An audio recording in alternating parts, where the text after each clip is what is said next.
Hoje, doutora Liliane Opperman, que é nutróloga, está com a gente. Seja muito bem-vinda. Como vai? Obrigada, tudo bem? Obrigada, é um prazer. Eu amo o seu programa como fã e como participante. Obrigada. E a gente adora quando você vem, porque quando a gente fala em certo e errado na alimentação, a gente tem que ser muito claro, porque às vezes as pessoas fazem uma confusão, ainda mais com o assunto de hoje, que é compulsão alimentar.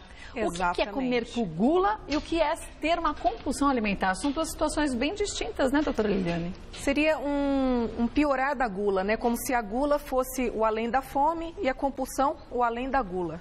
Mas quem tem uma gula, ela consegue controlar um pouco isso. Num dia ela exagera, no outro não. E quem tem essa compulsão, parece que é mais descontrolada a situação, não é? Exatamente. É algo mais crônico, que persegue aquela pessoa. Pode ser por um período, né? Precisa de tratamento, porque pode ocasionar um ganho de peso muito grande, levando a casos de obesidade também muito grande. Por isso tem que ser percebido de início.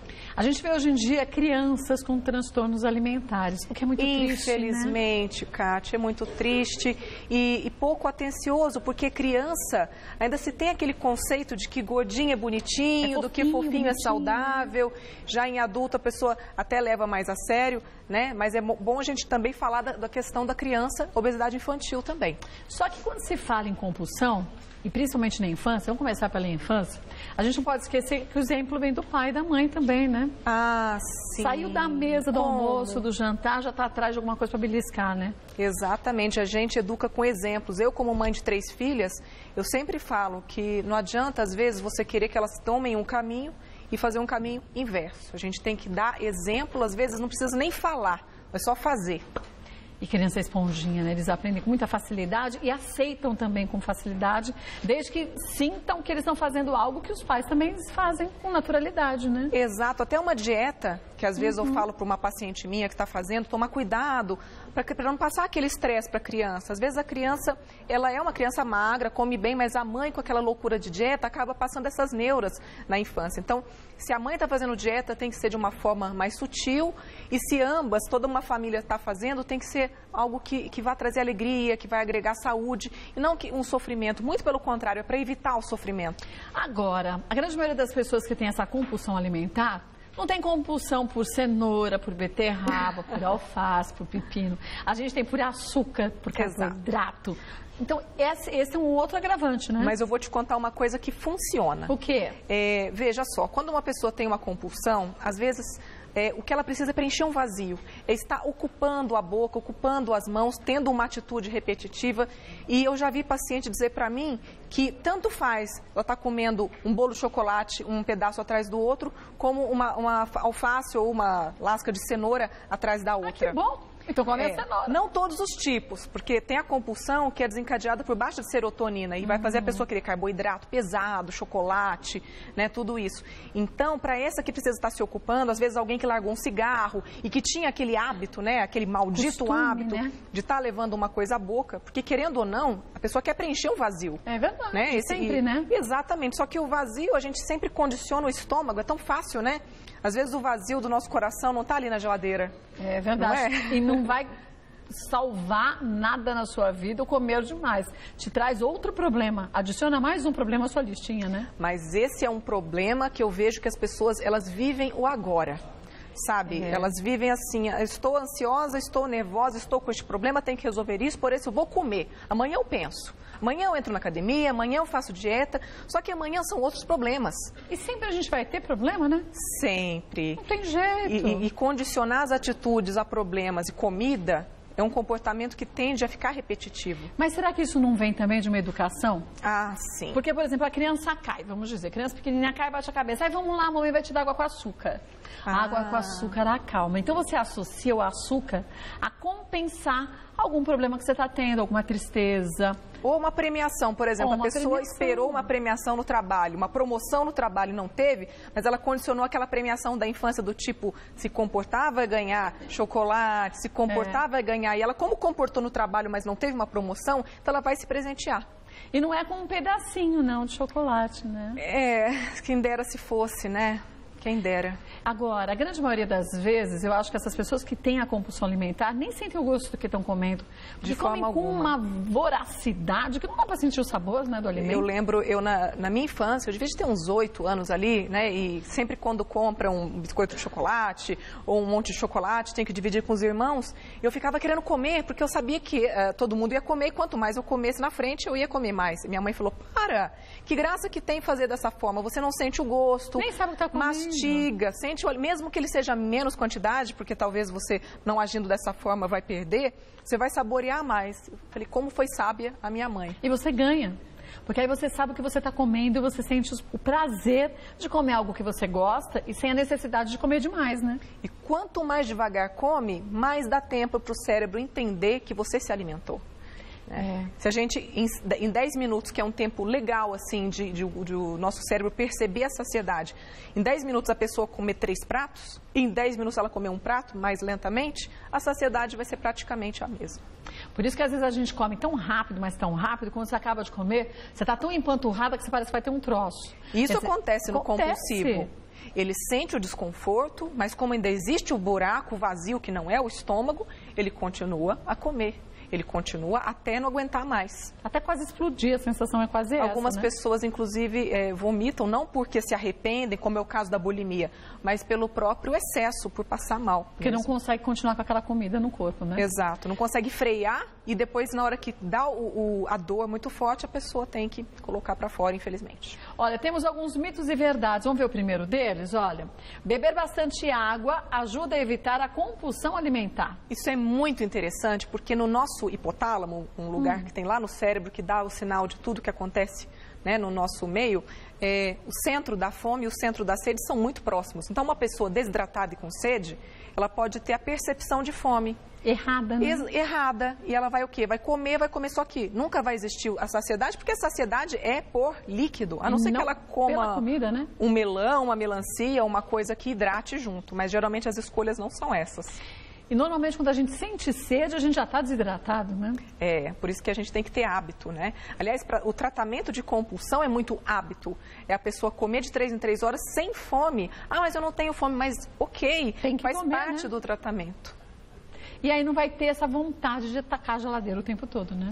E as pessoas, o que elas fazem? Durante o dia, que você tem 1000 ocupações e o corpo está funcionando de uma outra forma metabólica e hormonal, a pessoa não tem compulsões. E à noite, que é quando tudo acalma, e você se escuta, e você se conecta, e você tem os seus vazios e as vontades de preencher coisas, é que a pessoa tem as compulsões. Muito, muito noturna. O que é muito pior, porque é mais prejudicial ainda para a saúde, né?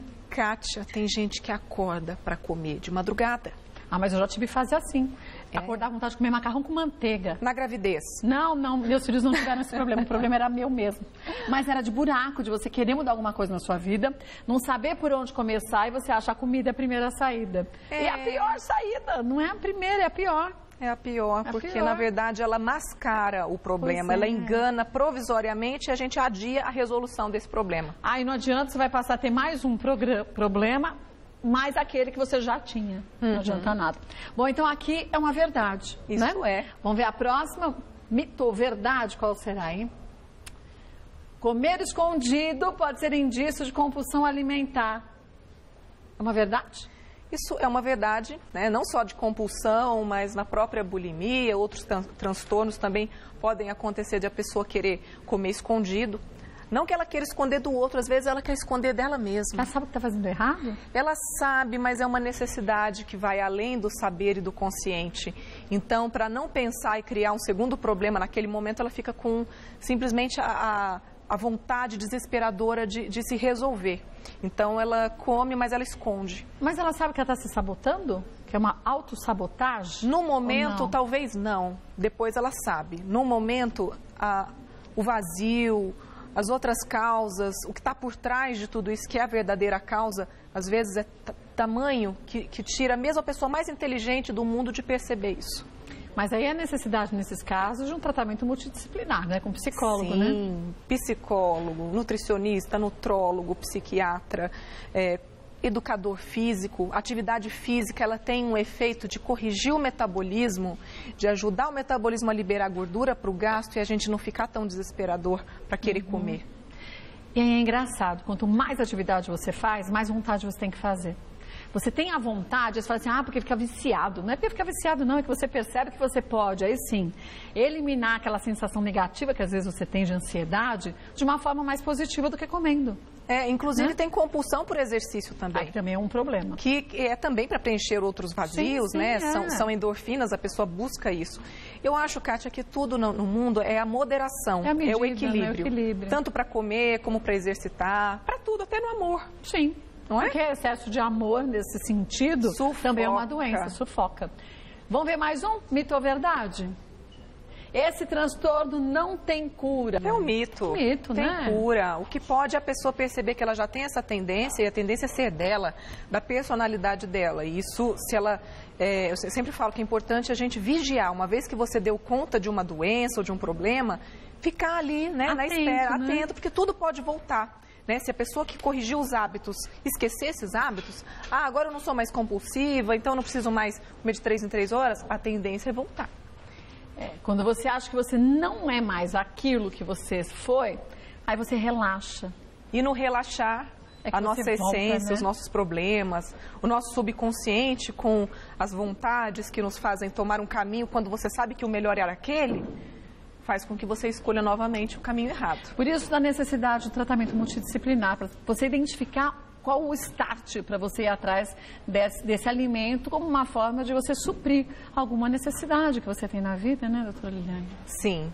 Exatamente, pegar a causa. Porque aí resolvendo a causa, tá infeliz no trabalho, tá infeliz na sua vida pessoal, tá infeliz em tudo, tá infeliz, sei lá, qualquer coisa que seja. A gente tem às vezes medo desse tal diagnóstico, mas não pode ter medo não, porque isso pode ser até difícil da gente encarar, mas depois é fácil de solucionar, né? Eu tenho uma frase que é muito interessante, que é assim, a gente só consegue resolver um problema nosso quando a gente assume. A gente enxerga ele, né? E as pessoas, elas têm medo de assumir e de enxergar. Então, se você está enxergando e assumindo, e aquilo causa dor, e é lógico que a pessoa vai ter medo de ser essa dor, né? É o primeiro passo para se curar, para se libertar. É um primeiro passo difícil, mas importante para você resolver esse problema de uma forma definitiva, né? Exatamente. Então, aqui é um mito, porque tem cura sim. Próximo, vamos ver? Carboidrato zero ajuda a combater a compulsão alimentar. É muito verdade. Muito pelo contrário, ele pode desencadear, né? Se você retirar qualquer grupo de nutriente que você tira da sua dieta de uma vez, eu vou tirar totalmente o carboidrato, ou vou tirar totalmente a gordura, ou vou tirar totalmente a proteína, é complicado porque o nosso corpo está acostumado com um padrão. E se você tira totalmente aquilo, o corpo vai pedir. E ele não vai pedir por favor, ele vai pedir pelo amor de Deus, me coma. Uma intensidade muito maior, né? Exatamente, é onde mora o perigo. Por isso que uma alimentação balanceada, com carboidrato integral, não precisa ser o açúcar. Açúcar pode se tirar de dieta. Sim. Mas um arroz integral, uma batata doce que tem um índice glicêmico mais baixo, legumes que tem carboidrato, frutas que tem carboidrato, em paralelo com proteínas magras, né, um pouquinho de tudo, até o chocolate, né, que a gente fala, eu dei tanto exemplo aqui para falar de compulsão, até uma pessoa que consiga comer todos os dias um pedacinho de um chocolate amargo, não tem problema, é a moderação. Mas se você se permite comer todo dia um pedacinho de chocolate amargo, você não vai ter vontade de comer a barra toda. Exato. Porque você sabe que amanhã tem mais. Agora você fala, não pode comer de jeito nenhum, nunca mais. Minha filha, a hora que ela vê uma caixa de bombom... Ela come de uma vez só. E não sente o gosto, a gente volta àquela história. Não sente o sabor, não sente o prazer, porque acha que está fazendo algo proibido. Depois se pune comendo mais ainda. Fica triste porque comeu e essa tristeza faz com que ela busque um alívio. E o alívio é o que? Comer de novo. Mas essa compulsão atinge mais homens ou mulheres? Olha, pelas estatísticas, mais mulheres, em função de hormônios, em função de uma série de coisas do organismo feminino, a estatística não é tão discrepante, mas mais mulheres. Então, se você de casa percebe isso, que você come demais, não é para matar a fome, nem um pouquinho a mais do que você sabe que você deveria comer, busque a ajuda de um médico, viu? E olha, um nutrólogo vai te ajudar também a saber o que para você é importante. Às vezes você pode ter um problema de saúde, uma hipertensão, uma diabetes, ou quer evitar isso tudo, que você pode ter esse problema na família, e o nutrólogo te orienta nessas substituições, né, doutora Liliane? Exatamente, Kátia. Não é difícil. Difícil é só dar o primeiro passo. E a gente fala, eu sei que você em casa fala assim, ah, mas eu não tenho condições. É um hábito novo adquirido. E para tudo na vida a gente tem que investir. E eu acho que o maior e melhor investimento que a gente pode fazer é sempre na nossa saúde. Porque aí esse sim é um investimento duradouro. A gente quer te ver depois aos 70, 80, 90 anos com saúde. E não tendo que ficar prostrado numa cadeira porque você não fez a sua parte lá atrás, né? Sim. Doutora Liliane Opperman, claro que volta mais vezes ao programa, mas você pode acessar o site dela, que é o www.doutoraliliane.com.br, no Instagram, Liliane Opperman. É só você segui-la, o Opperman não esquece que é com 2 P's, tá? E 2 N's. E 2 N's. Obrigada mais uma vez. Adorei. Pelas informações, como sempre eu também.